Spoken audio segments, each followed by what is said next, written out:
What is up? Today I have a different kind of video for you guys. This is going to be a video from this previous Saturday night. Joel, vocalist of the band, came out, and Stu, you guys have seen him in a couple of the vlogs. He comes around and helps out the band a lot. Stu has a podcast that he does, and they came over and we all recorded and filmed a podcast. And I got permission from Stu to put up a video version of this podcast onto my channel, in an agreement of I will link his audio version. The audio version will also be longer than the video version, so the version I'm putting up is going to be shorter. If you guys want to see the full version of the podcast, it may be in the description, somewhere linked in there. I don't know when it'll be up, so it probably won't be up at the same time as this video, so just check the description. And if it's not up within like a week or so, I'll update again in a future vlog about the audio version being released. But yeah, check the podcast out and let me know what you guys think about it. All right. Welcome to another episode of Manic Episodes. This is episode 1478. Not that we've made that many episodes, but we just decided if we started that far ahead, a lot more people would think that there were. So, welcome to that number episode. We're here to tell a story today. Stu had an interesting experience, and I already know what's going on, but Cronic hasn't heard this yet, and so I figured it was something to put on the microphone and see where the conversation leads us and get a little manic with it.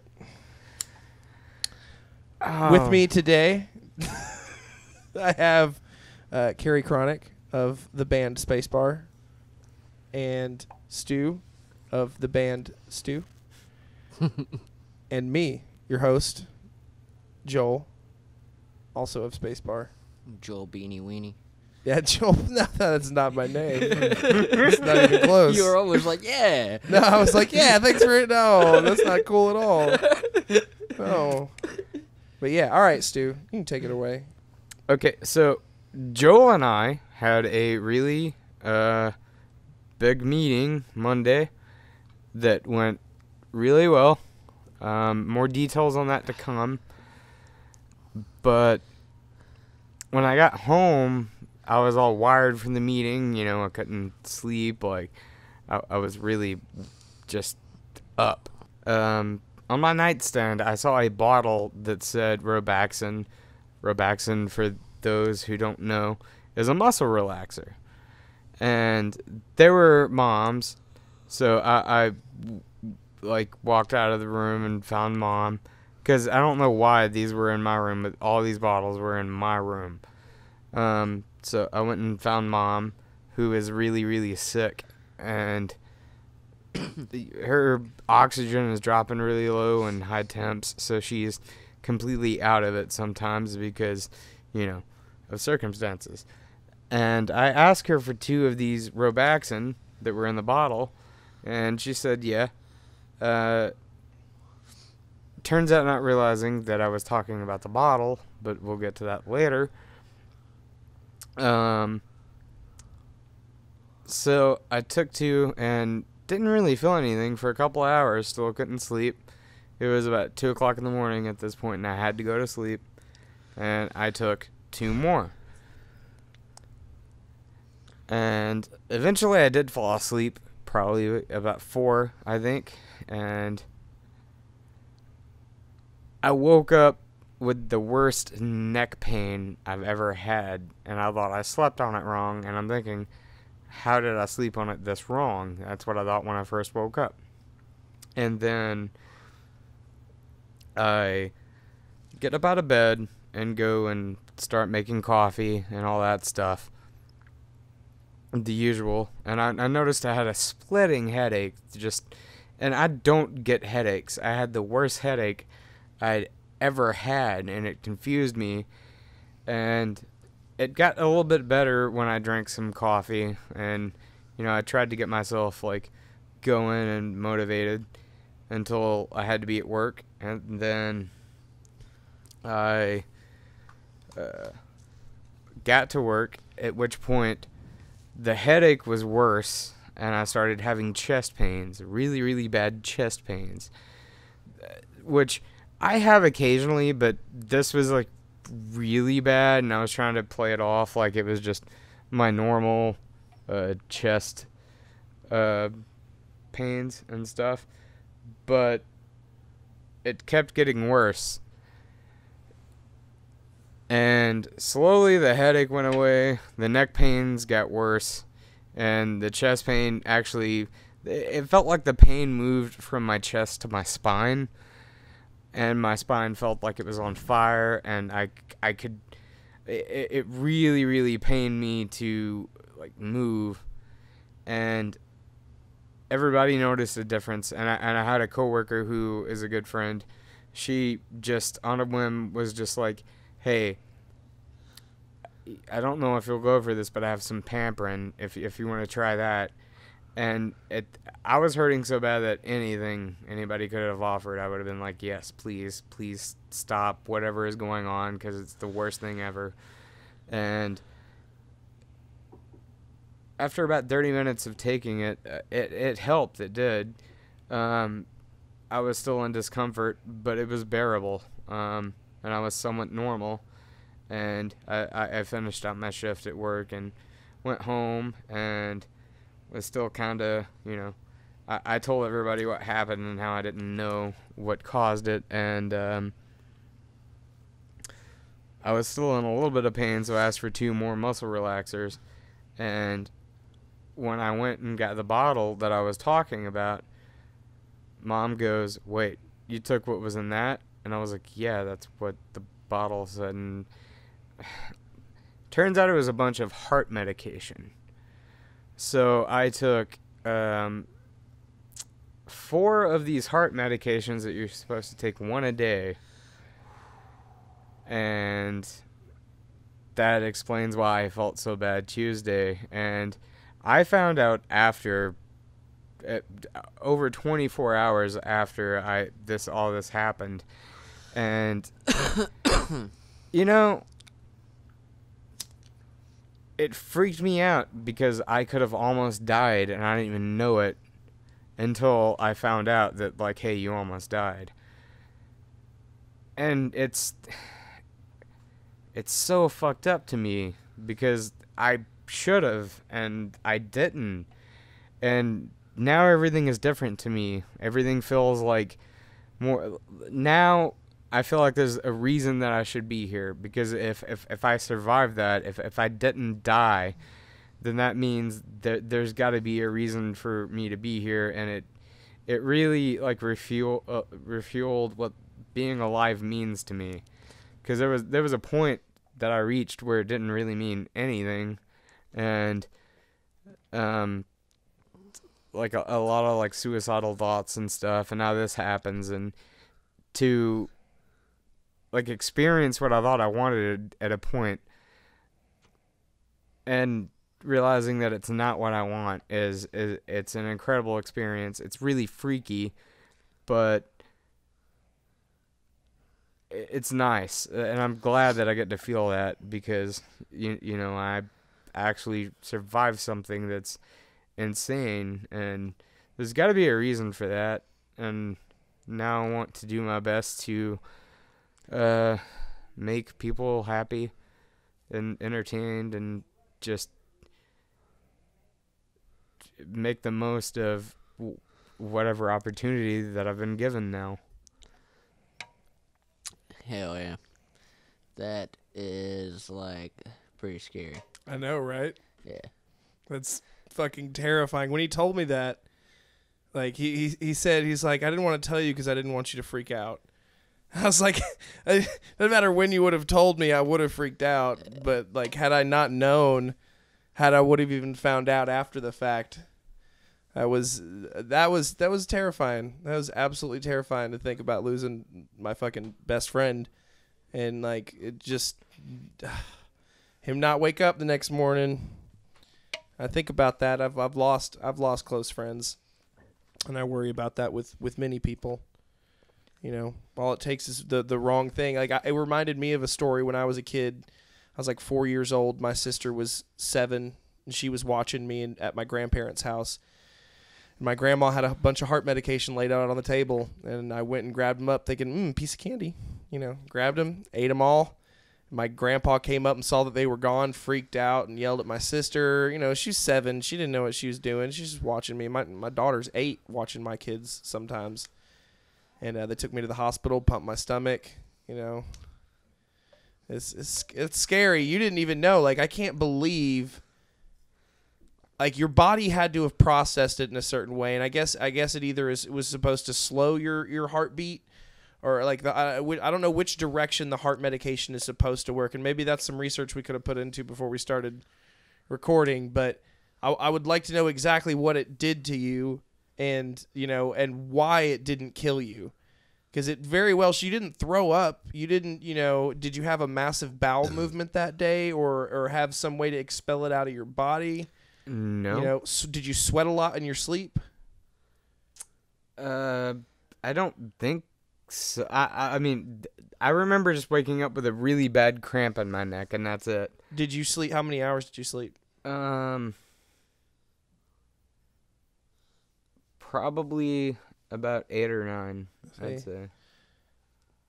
Yeah, I don't know. Like that's so weird. That I mean, you obviously woke up probably when it was in the middle of whatever it was doing, because it has to have a certain amount of effect. But the compound effect that it has on you is mind-boggling. Just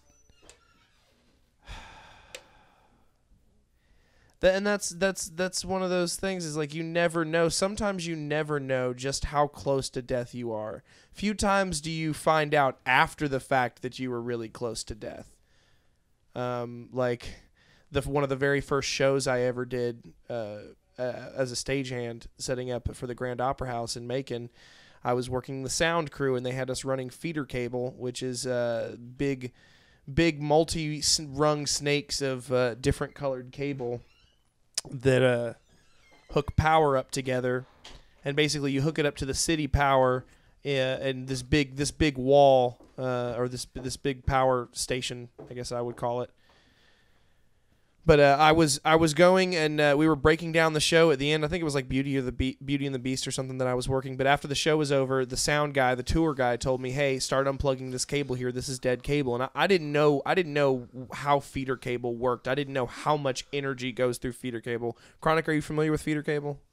You're talking about like really, really long cable Well, feeder specifically, it refers to like power line cables that come from city power, and you have like when you plug up a generator, it has white, black, green, red, and I think yellow or blue. Yeah, blue is what it is. I've definitely never worked with it, but I may have seen it because I'm on set a lot. Right. So I'd imagine that's probably something that's there a lot. So I was telling him this is one of the very first times I ever worked a stagehand gig. I started unplugging this feeder cable, but I didn't know that there were separate coils of this cable that were right next to each other. One was dead and had already been shut off from the generator. The other one, which was connected to the city power line, was completely live, and I just started unplugging live feeder cable from this unit in the wall, and all of a sudden all of these motors that are lowering lights down stop working because all the motors are running off of the power. Everything that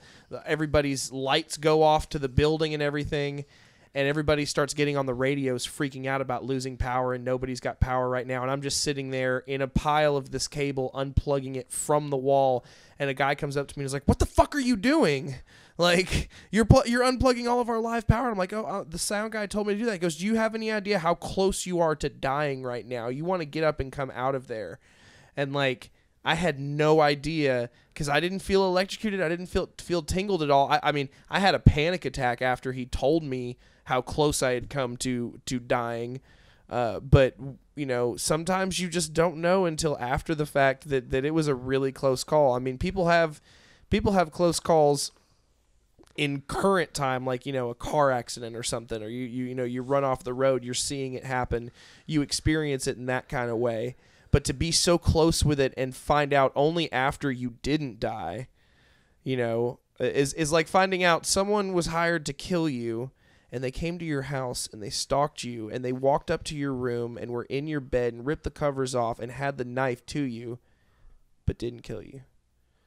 And then you find that out, when the court docket is released later on to the public.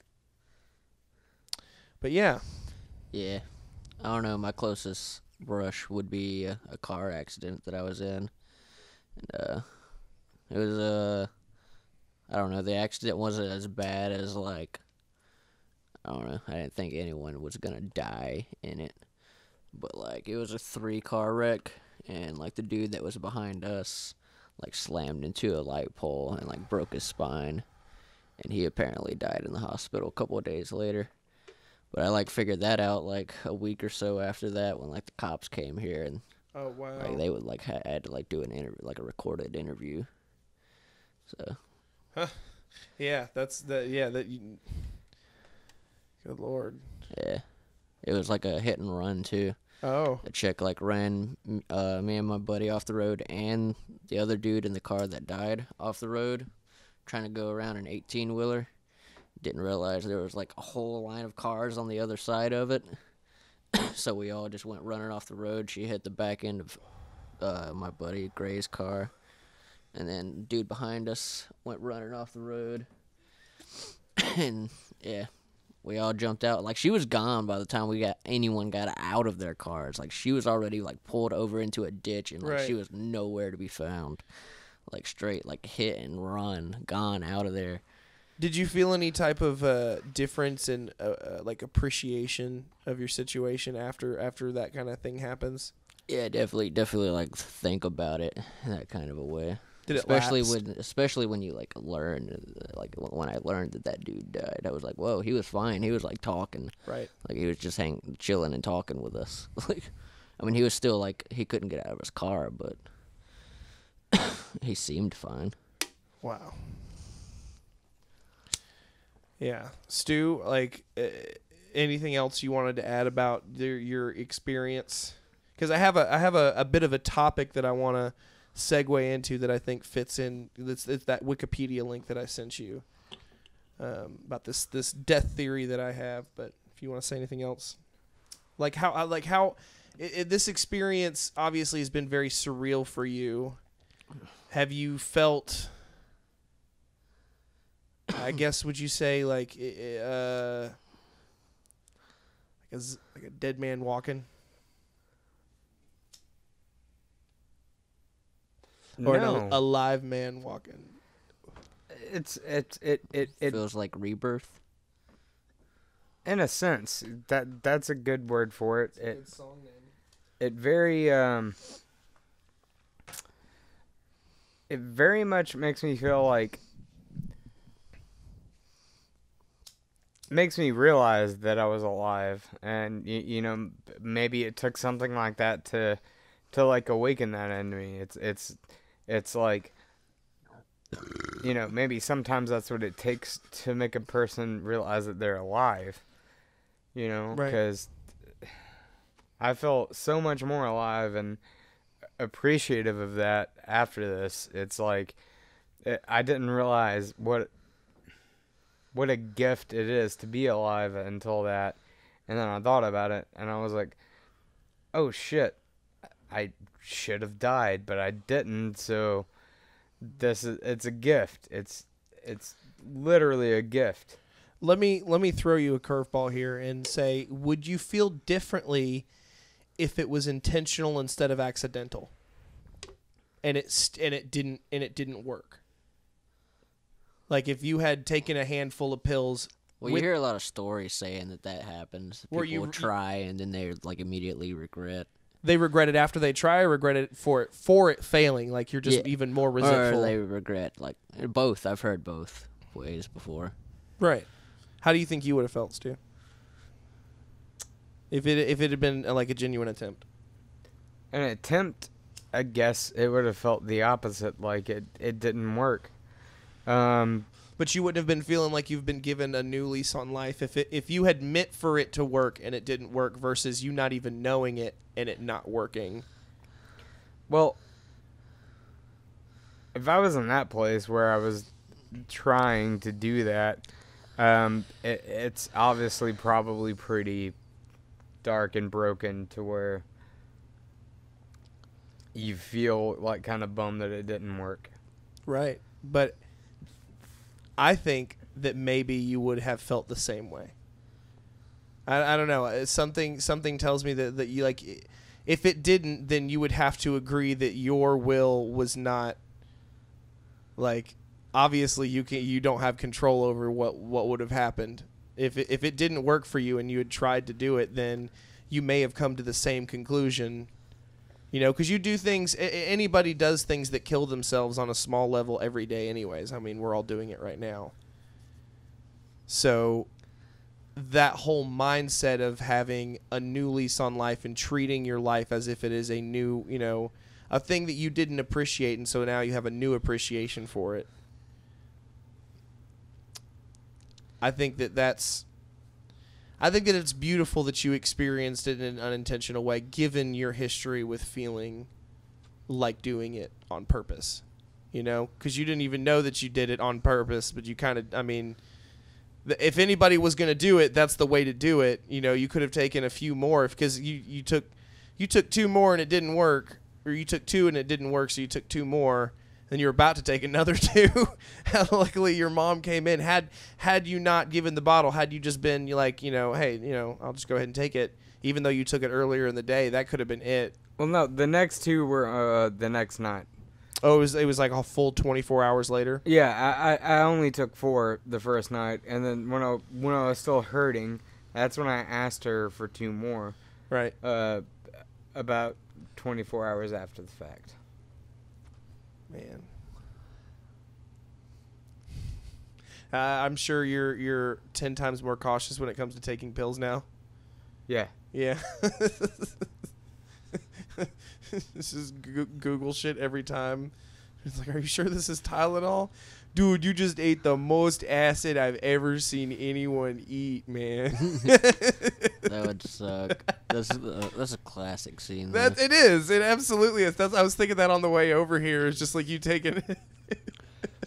You wouldn't want to take any pill ever again after taking a handful of acid like that much. You just be like, no, I'm good. You want a headache? No, I'm good. Do you want a headache? So, all right. So talking about near-death experiences and things that happen that like, we can't control the narrative of our lives in any way. Things are completely chaotic, I believe, and things sometimes just happen. But for some reason, there are situations that happen to where it seems like it is far more likely that it should have gone this way than it did the other way. Like a near-death experience, or a car accident where someone ends up dying. You know, like it could have gone another way completely, but it ended up you almost died, but you're actually alive. You know, like you run a red light and someone almost hits you or something like that. Yeah. I think I've had this theory for a while, and it wasn't until I was surfing Reddit the other day that someone else posted this theory, and it turns out that it's actually a real thing.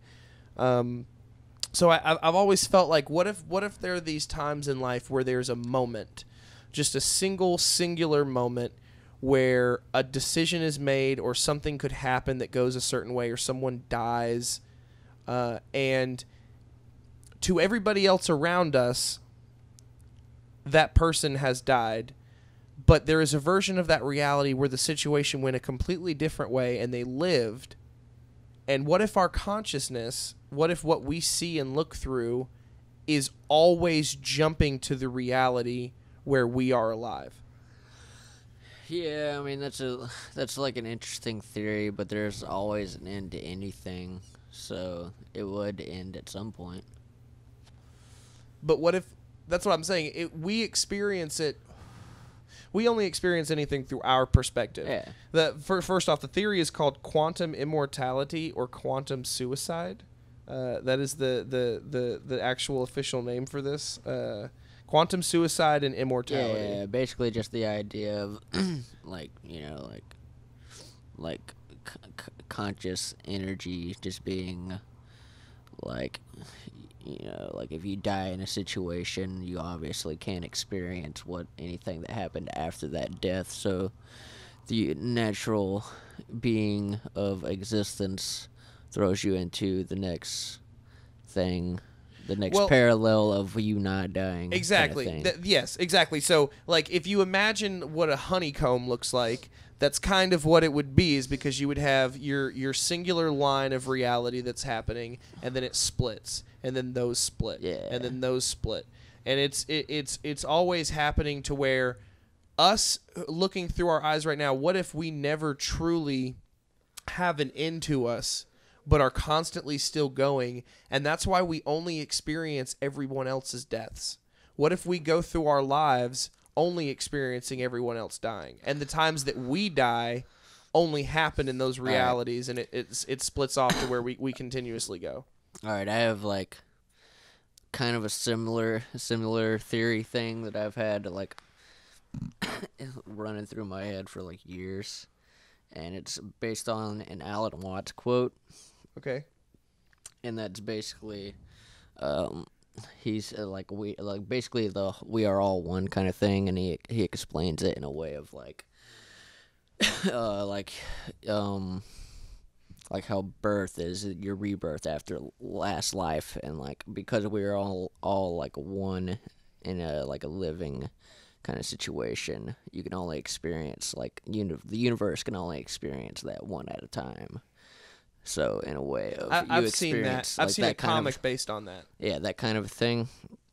So all right, like we always go. We're going through every other person. Every living thing. Every living thing is to be played out and experienced. Yeah. I'm very familiar with so that. like that kind of thing. So say that it is like just being played out to by experience, it would come to like a final, like the one situation kind of thing, right? Like an eventuality. An eventuality of where you hit a society that does reach immortality and such kind of thing. And that's what I'm saying is like, what if and the consciousness, those could very much play in hand with each other as it still being one singular consciousness, but the whole thing about seeing everyone else die but ourselves, like what if we never truly experience death? We just only experience everyone else dying. We're Stu, I want to get you in on this a little bit because we're kind of bringing up several different theories here, and I want to see how you feel about them. But yeah, I mean that's kind of where I wanted this to go, is in us talking about alternate realities and the possibilities of basically getting to experience all the things in life that we don't think we'll experience because of death. Is death preventing us? So it's fear of death that drives so much of what we do. But if we knew that we would never truly die, that would probably make a huge difference on how we lived our lives. Oh, yeah, definitely. Right. Yeah. Dun dun dun dun. Hey, this is Madman Marin. We're over here at the fucking car sale place to sell you some fucking cars, man. They're so good. They're so cheap. They're crazy. We got crazy deals. That's right. We got deals on cars. Deals on cars. Deals on more cars. And a deal on another car. Come on down. Dun, dun, dun, dun. Smacking that ass. Tapping that ass. Fun that ass. On the ass tapper, we got Carrie Cronic. Tapping that ass since 1974. It's like maybe 20 years before I was born. That's a long time ago. I found out the Rock and Roll Hall of Fame was started the year I was born. That just shows me how illegitimate and young it is. Yeah. It's not a real institution like the Oscars or anything. It's just basically a big jerk off fest. Yeah. I've never looked into it and cared about it that much. Yeah, it's not. I mean, the museum was really cool. They have a ton of really neat stuff there. Yeah, I'm sure I would dig walking through it. Yeah. I live streamed the whole thing on Facebook. Oh, yeah. All right, Stu, getting back on track here, we had just opened up the topic of quantum immortality and suicide. Now, let me read the summary here just a quick little intro to this. Oh man, there's a lot of big words in this. In quantum mechanics, quantum suicide is a thought experiment. Originally published independently by Hans Moravec in 1987 and Bruno Marchal in 1988, and independently developed further by Max Tegmark in 1998. It attempts to distinguish between Copenhagen interpretation of quantum mechanics and the Everett many worlds interpretation means a variation of the Schrodinger's cat thought experiment. So Schrodinger's cat, if anybody knows what Schrodinger's cat is, I feel like I've heard that term. It's a quantum experiment that basically says you put a cat in a box with two things. There's the food. There's foods that poisoned and not poisoned. So you can open the box and the cat is either dead or not dead. So it's kind of a variation on that type of theory. Quantum immortality refers to the subjective experience of surviving quantum suicide regardless of the odds.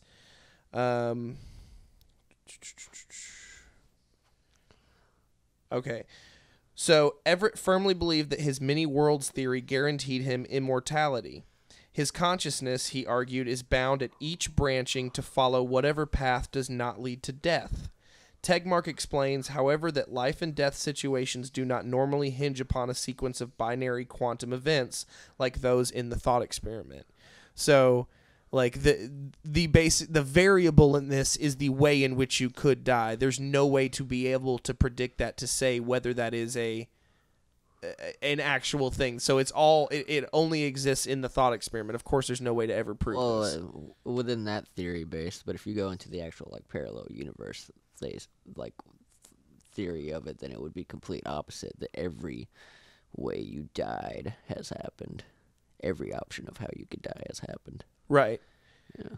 Exactly. And so it's the probability of surviving a thing is so saying that this experiment works is saying that your probability of surviving any given situation is 50-50. But there's always less ways to go into. There's like 70-30 chances of death. You know, there's 80% chance of death in something. It's not always going to be 50-50 that you could have died or could have not died. So that's where that experiment kind of falls apart. But Stuart, I feel like I haven't let you talk on the microphone enough, so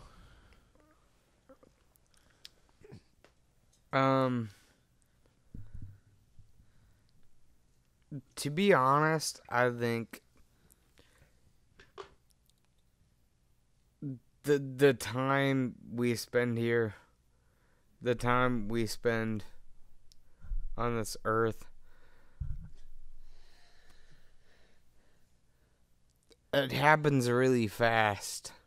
And to start to entertain those theories of, you know, what's going to happen is just taking your time away from living in the moment, because life is the thing that happens between these weird theories, you know? I mean, life is what happens while you're worried about these things. right. So why not make it more of a point to focus on enjoying the things that happens between these moments and enjoy those more, because that's life. Life is what happens between all of this bullshit. Right. But I mean, if we were just playing along with the fact that, I mean, it obviously is just an experiment on this, how would you feel differently if it was? Would it affect you in a way to know that it was finite or infinite? Infinite? If it was infinite.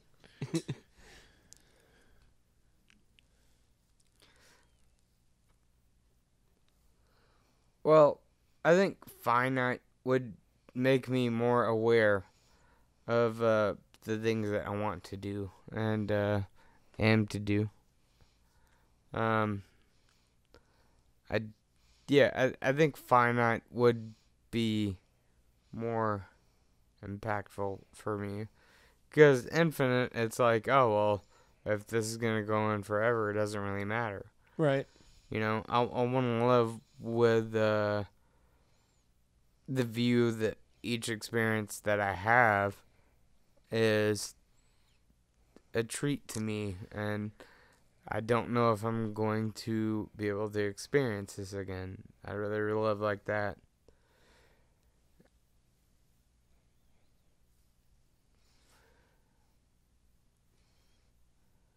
You can keep talking if you want to.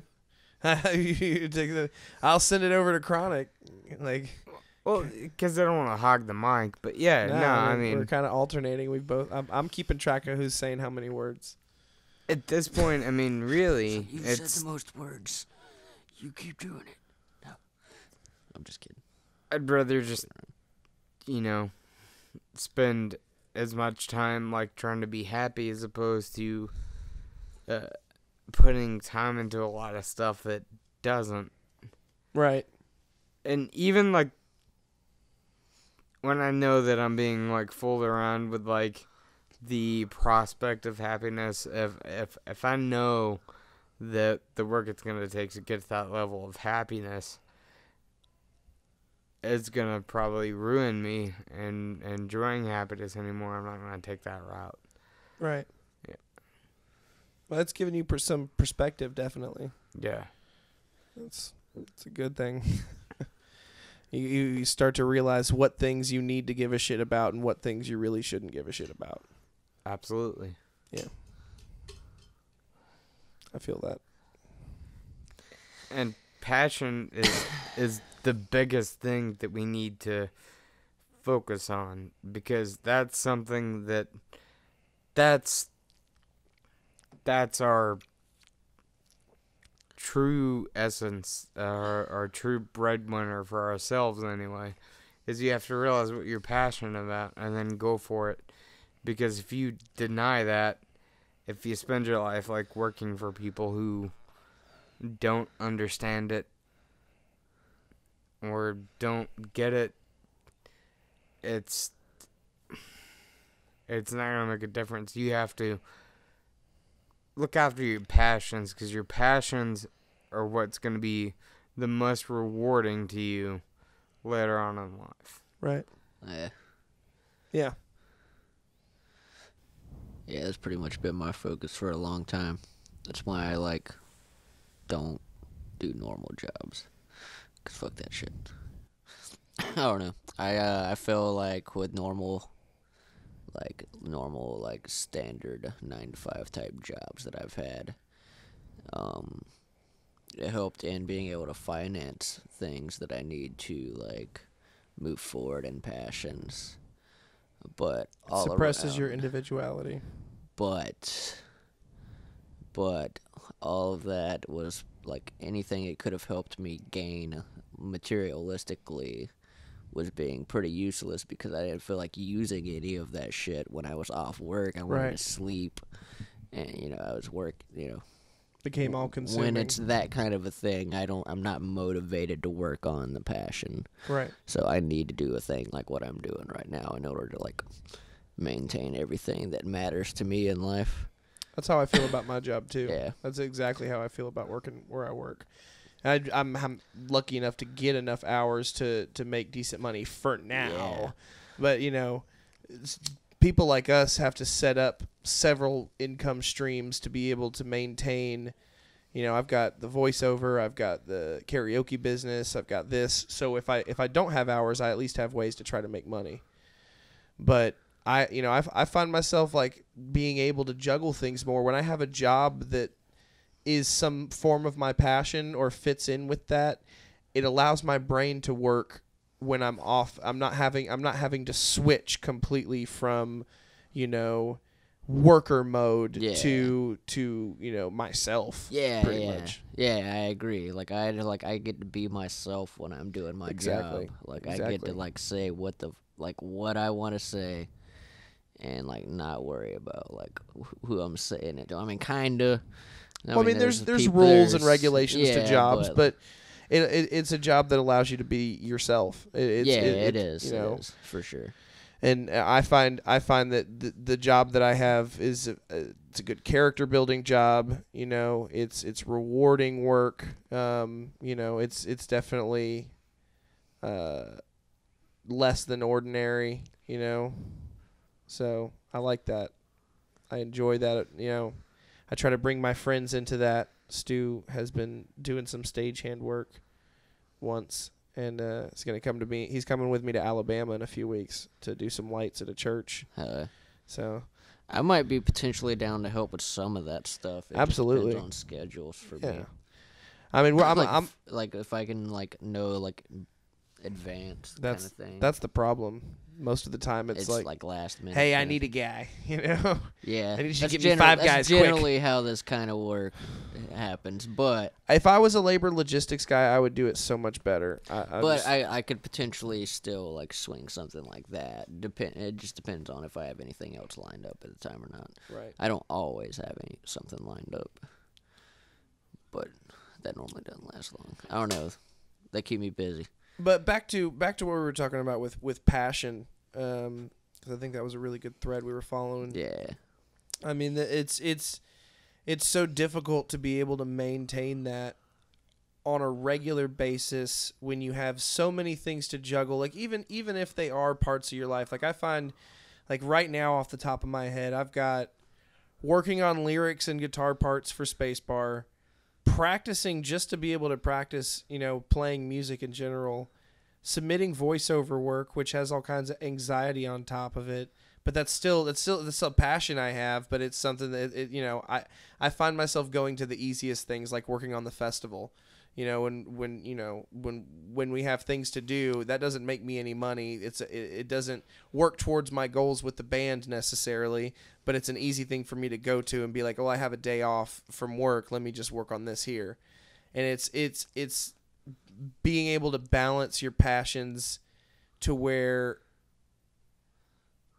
they don't overcome your priorities, I guess. Like being able to maintain your priorities with your passion, priority, passion, perspective, perspiration. I don't know. The main thing is just figuring out a flow that works for you as an individual to work on passions and not be sucked dry and not feeling like you can.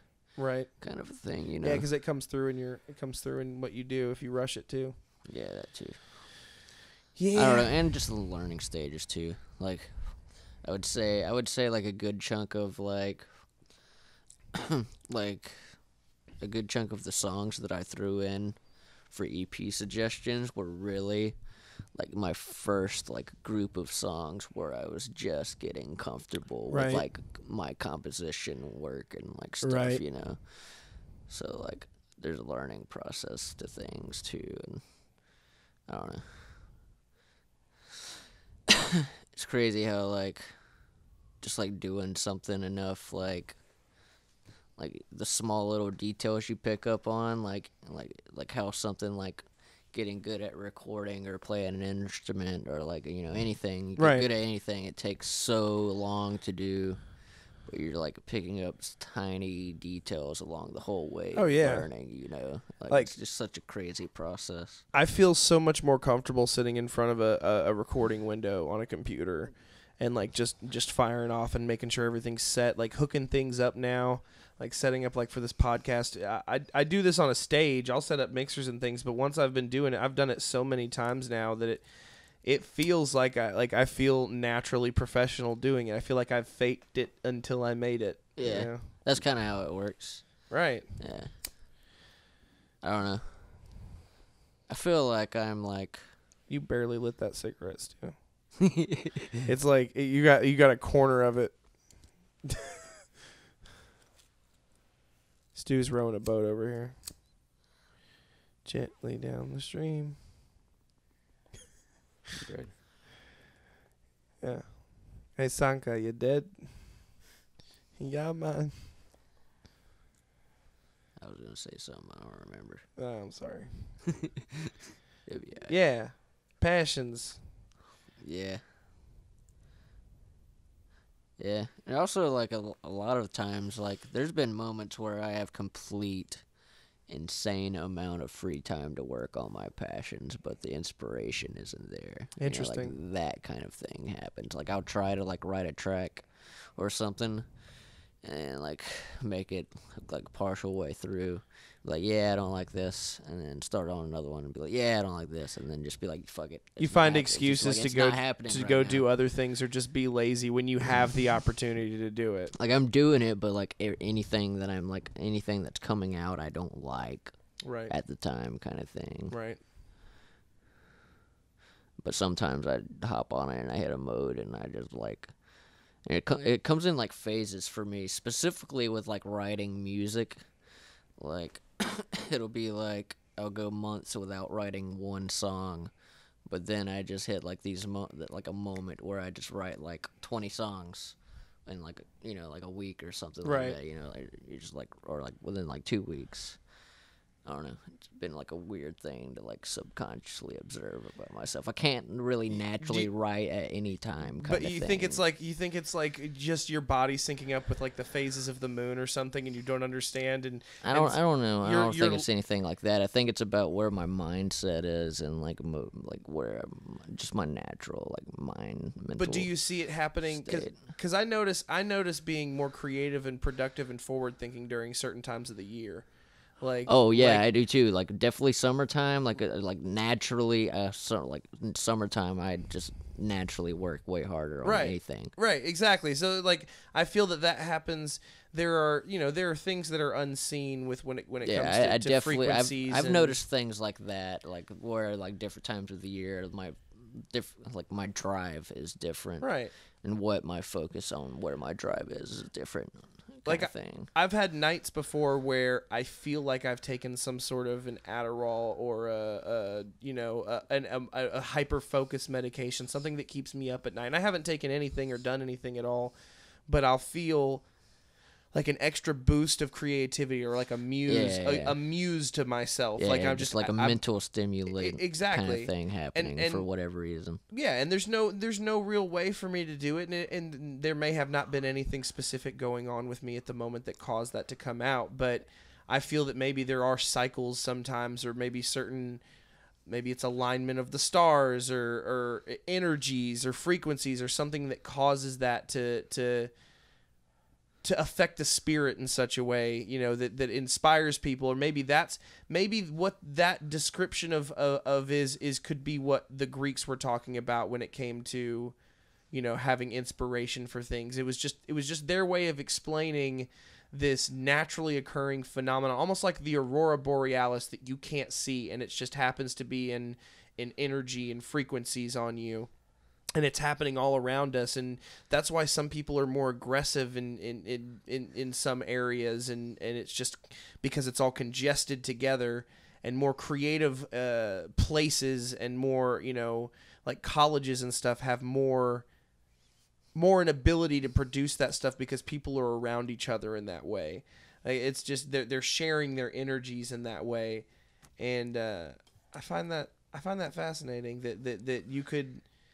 There is a way to water your garden without even necessarily knowing that that's what you're doing, and being able to tap into those, like if I could find a way to turn that switch on in myself that causes me to be more musical or be able to write things when I want to write them and be creative all the time. I want to research and figure out what is the it's not necessarily something you can just tap into at any given second. Like you're gonna have different varieties of like emotions and what is poured out at any given moment. Like it's not like you never know. Yeah, I mean, music in terms of the way that it's written, be it style or technicality or emotional relevance, it's all about the time period of which it was written. You gotta think about it's the same way these like subgenres and the way hits worked in any point in time in human history. It's all reflection of the time period that they're alive during, and I think that those who were alive in the 50s to 70s were probably more in touch with the analog equipment and everything, and just making everything count. But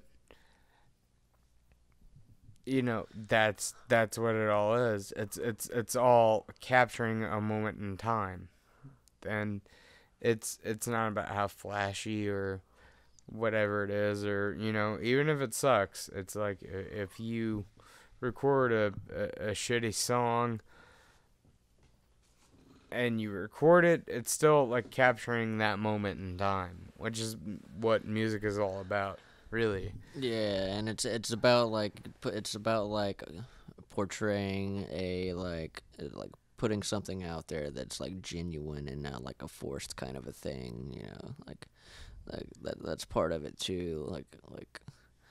I definitely have like forced songs, and I look back on and just like I have certain like internal emotions felt towards like different songs that I have written, just because of like I know the process of what I went through to make it, so that like objectifies how I think about the song as well. It's a weird process.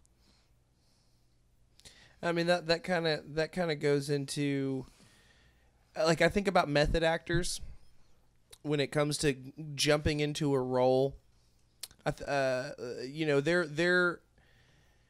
believing what they're doing at the time that they're doing it. And in a lot of ways, when, like, for instance, Claudio from Coheed and Cambria gets on stage and sings Welcome Home, which is a song he wrote about his girlfriend that broke up with him, and he wrote her into the story and then killed her off in the story in a gruesome way.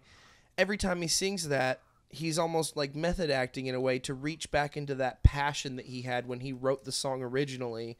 And that may be a cathartic thing, or maybe an unhealthy thing, or like the place that he goes to is a very genuine, real place that is there every time. Is he dealing with it in that way? Is he moving on from it? Or I don't know. I honestly think in like those kinds of situations, it's a thing that's like an internal feeling of never moving on, especially when something like is made into a big hit. Like, yeah, you never move on. It's always something that you're gonna look back on. You have to play that song about. every night. It's like definitely gonna be something that's gonna be on your mind more than it would have been if you didn't have like. Like, I don't want to write a song that's very, very personal to me that goes huge, and I end up having to play it all the time because then I'm like reliving it every single night. Yeah, that's a thing that happens, though. It definitely happens. Right, and then it just causes mental problems. Yeah. Well, I think a good example of that is Pink Floyd. If you look at the way that they played the hits throughout the years, even after Waters left, it's like they found ways to play these same songs that were becoming less relevant to them in their current situation, but they adapted it, like, each tour to make it just perfect for where they were. Okay. So it's like the song evolved with them. Yeah. That gives me a new angle for live music as well that I haven't considered before. Yeah, which is the whole point of live music, is like you can hear somebody play a song that came out on an album that they just released, and if you listen to the same song 30 years later, they still play. There's a different meaning to it. Like, it still means something to them, but maybe the meaning shifted. Like, so how some bands will just play something for nostalgia, and that's the whole point of the song is the nostalgia. You listen to it for memories, but in the time of when it was a real big thing, it was like a genuine thought of how you connected with the song in the time. Like, how sick must Evanescence be of fucking what that song is? You know, the one. It's the Waking Up song. The Daredevil song. I saw them at Family Values. Family Values was my first concert ever. Like, shit, gotta play this song again. But not even like that. It's just, just over the years, it grows. Instead of just becoming a song that is played tour after tour, show after show, they found ways to make it prevalent to where it still means something to them when they play it, you know? Exactly. Like, not losing meaning.